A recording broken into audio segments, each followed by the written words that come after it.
The week 3 upset alert meter is probably going to be going crazy Saturday because it's the kind of day where the casuals tell you, this is not really a big Saturday. Babe, if you want to go to Home Depot, this is the Saturday to do it.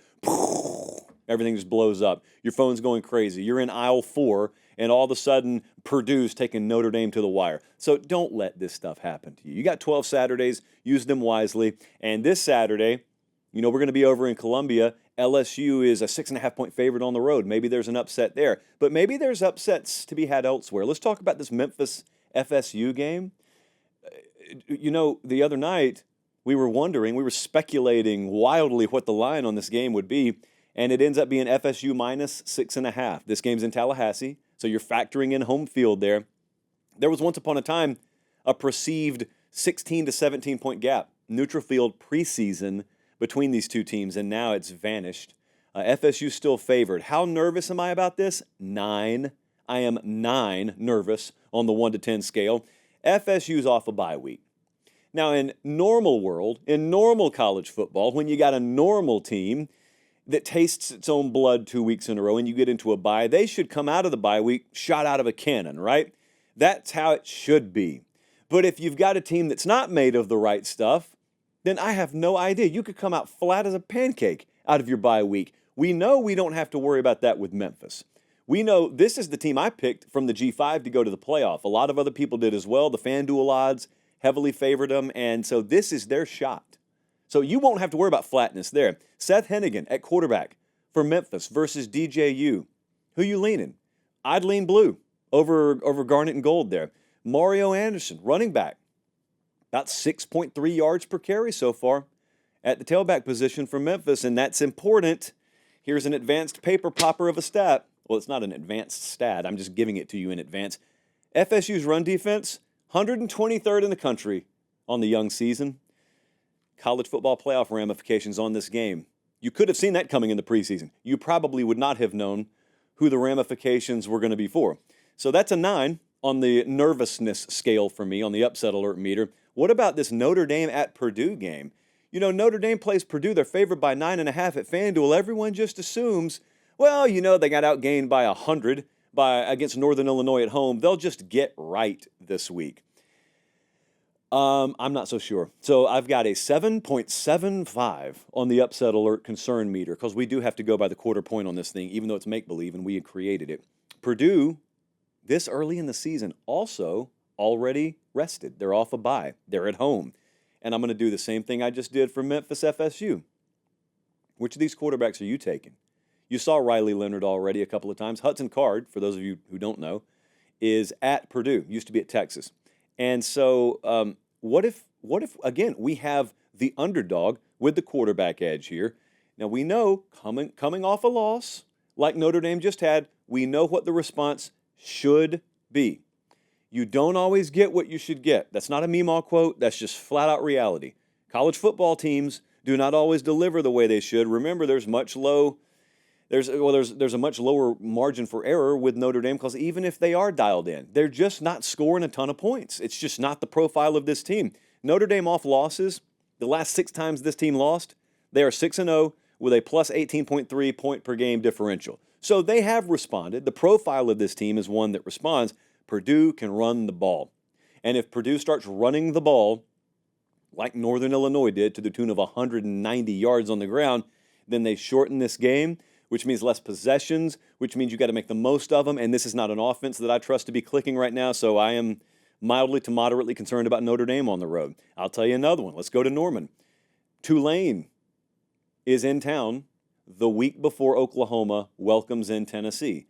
Everyone's already looking at Tennessee at Oklahoma. It's their first SEC game. It's the conference opener, I believe, for both teams. It's Josh Heupel coming back to Norman, and there's this pesky little detail that Tulane is actually who you're playing this weekend. Tulane tasted it last week. Tulane got close. Tulane, in many people's minds, should have beaten Kansas State. We don't believe in that phrase on this show. If you should have won, you would have won. They had a really good chance to win, and it slipped through their fingertips. So now they go to Oklahoma, and they are a 13.5-point dog at Oklahoma. Oklahoma is badly banged up. Offensive line, wide receiver, they are badly banged up, and I feel like the collective mentality from our Oklahoma folks is let's just get through this game. Find a way to get through this game, maybe get some guys back, and then we'll take our chances in conference play. I'm not saying that's Brent Venables' mentality. I'm saying our Oklahoma folks, that's their mentality. And if the team's mentality mirrors that, then you could look at a fourth quarter dogfight. You could look at a fourth quarter dogfight no matter what, because Tulane's just good enough. John Summerall's just a good enough coach.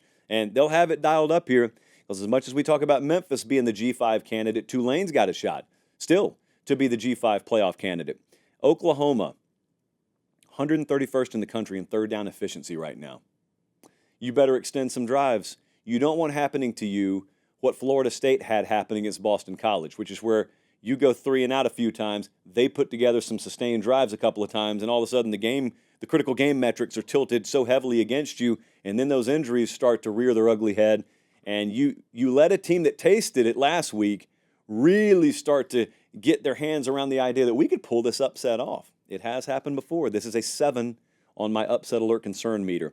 Nextly, as I sometimes like to say, let's go to Fort Collins, Colorado. We have Colorado at Colorado State. Now, Colorado is a 7.5-point favorite.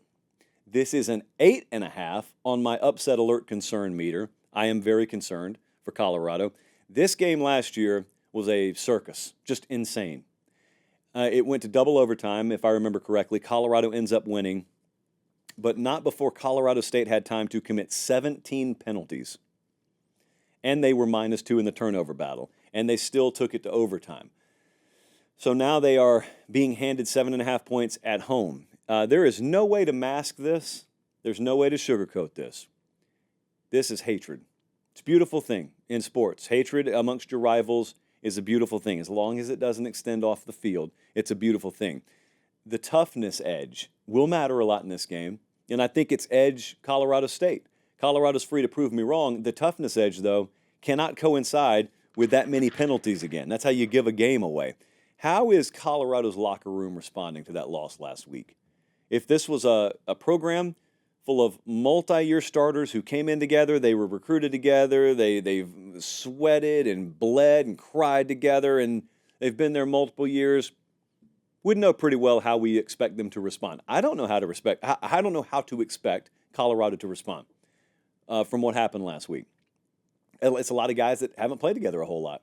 So what's the chemistry? What's the team dynamic there? That word, that chemistry word. You remember in the preseason, a reporter asked Dion about it, and he went deep down the semantics rabbit hole of what is chemistry? What is chemistry? Well, it matters this time of year. It matters in games like this.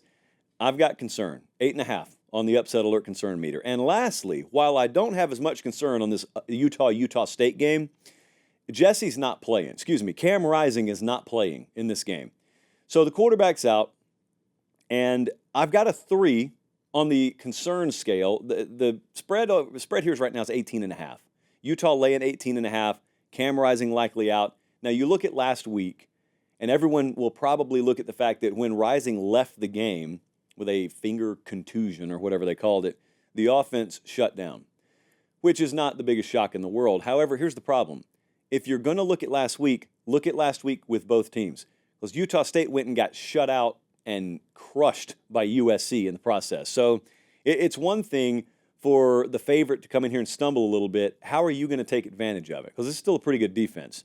And they understand that you got an entire week of prep knowing your guy's out. It's way different than being stunned by that in the middle of a game. When you go through a week of prep knowing, hey, we're going to have to shoulder a little bit more of the load here, it can have a difference. This should be a roster game. It should be a roster win. The collective roster of Utah should be able to lean on Utah State. So I've got a 3 on the upset alert concern meter there. There is, who knows, 1, 2, 3, 5 games that we did not mention here that are going to end up shocking us. You know it's coming as well as I do. Immunity. It's an inevitability. Happens every year on a week like this. We kind of got a taste of it last week. Maybe that was just a preview. So I'd be happy to listen to you guys on which upset I missed.